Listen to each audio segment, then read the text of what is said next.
Good morning, students. All of you had seen the presentation of how the experiment is conducted to determine the coefficient of discharge of the venturi meter and the orifice meter. You would have seen the experimental setup and seen how the readings need to be taken. In this video, you will be seeing how the tabulation and calculation required for the calibration of the venturi meter and orifice meter is done.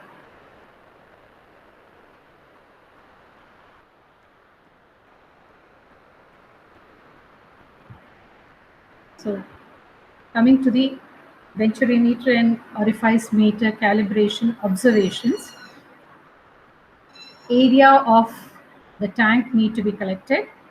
The rise of water in the measuring tank, which is usually taken as 10 centimeters, recorded as 0.1 meter. You need to measure the inlet pipe diameter and the throat diameter for the venturi meter, and the areas of the inlet and throat need to be calculated. Whereas in the orifice meter also, you need to calculate the diameter of the inlet, diameter of the orifice, area of inlet and area of orifice. The formulae required to calculate the values for CD of the venturi meter and orifice meter are actual discharge, A into H by T, where A is the area of the collecting tank, H is the rise of water in the collecting tank, T is the time required for rise of water. The theoretical discharge formulae for venturi meter, A1, A2 into root of 2GH divided by square root of A1 square minus A2 square, where A1 and A2 are the area of inlet and throat respectively.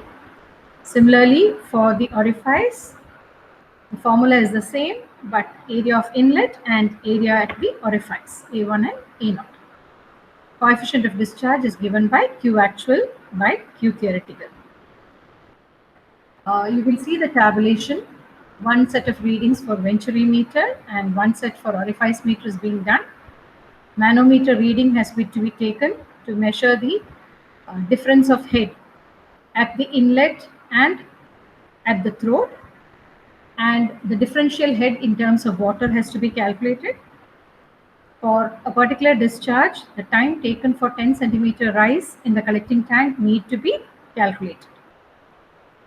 So the calculations for these readings can be used to compute the Q actual, Q theoretical, and to draw the graph to determine the slope of the line, you can calculate the log H and log Q.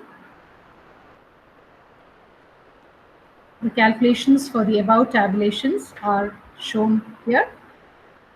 For the venturi meter, the Q actual obtained is 7.06 into 10 raised to minus 4, and Q theoretical is 7.46 into 10 raised to minus 4, and the CD value is of the range 0.946. In the orifice meter, for the given tabulations, the Q actual works out as 5.7 into 10 raised to minus 4. Q theoretical works out as 8.75 into 10 raised to minus 4. CD is 0.65. For both the venturi meter and the orifice meter, by varying the discharges, different trial readings can be obtained, and you can calculate the average CD in both venturi meter and orifice meter and record it. A graph is usually plotted with log H to log Q, and the slope of the graph will give the value of N, which has to be in the range of 0.5, and sample graph is shown here how the plotting is to be done. Thank you.